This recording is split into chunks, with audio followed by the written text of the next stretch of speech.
As high-end video equipment and fancy editing software become more affordable and easier to use, regular creators far from Hollywood are increasingly able to create amazingly cinematic content. This is great news for the average creator or church that wants to start evangelizing online.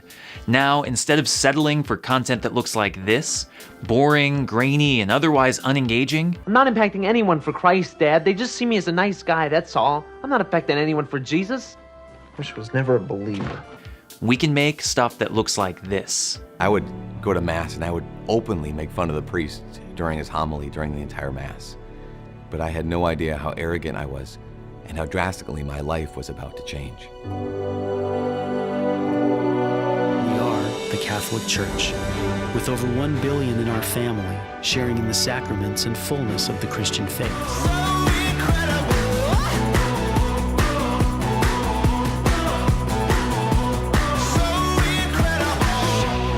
No doubt, it is an incredibly exciting time to evangelize, and it's why so many people are getting involved.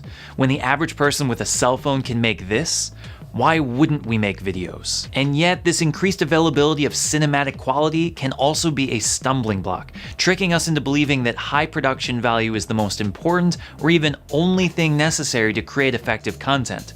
When this happens, we are liable to commit one of two mistakes. The first is that we let our lack of resources stifle our creativity. I hear people say it all the time.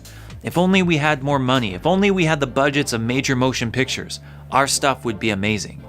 Because we don't have the nice camera, don't have a lot to work with, we don't think that we can create anything worthwhile, and so we wait to do anything until we do. Time and again, creators have shown us how wrong this mentality is. With almost no budget at all, the simplest of equipment, the truly creative have found ways to captivate an audience with quality content. And it's not just the amateur world either. Look at a movie like Moonlight. Beautifully shot, well written, as cinematic as they come.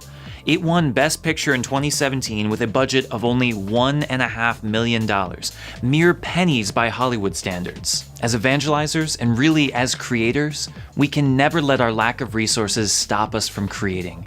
At the center of all effective media, what drives the process is not the production, it's not the camera.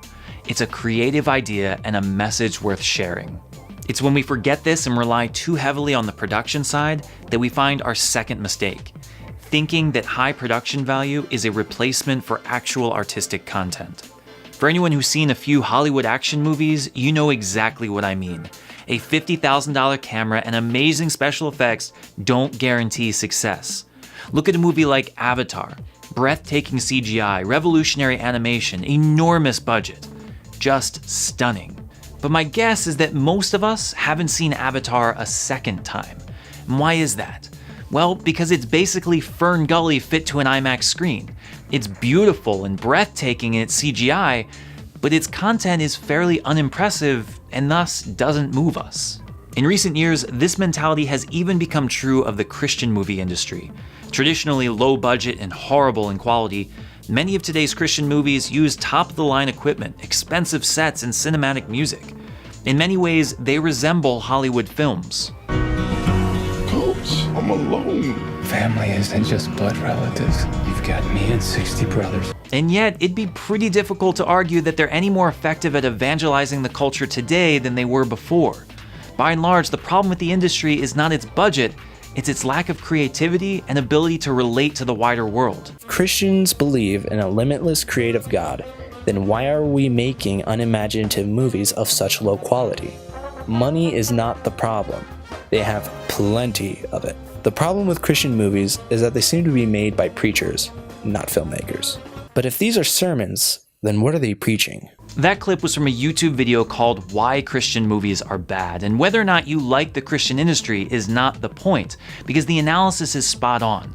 Our production value, our money, even our popularity are only as good as the message we share and our ability to connect with people. It doesn't matter if you have a blockbuster budget or if you're filming everything on your phone.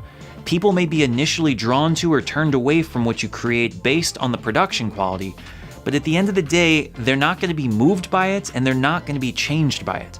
What matters, above all else, is the content that you give them. It's because of this that I always keep a simple mantra in the back of my mind. Content is king. Even the best camera, the fanciest editing software, and all the views in the world mean nothing if we're not feeding people. Before, during, and after everything that we make, we have to ask ourselves, what will people take away from this?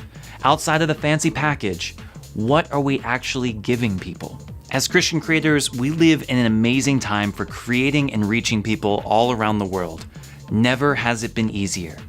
But unless content is our king, unless it drives everything we do, we run the risk of letting the opportunity stifle our creativity or replace our message. If you want to create effective media that evangelizes and changes hearts, just remember that content is king. And be sure that everything you do, from production to writing to style, serves to promote and enhance that message rather than the other way around.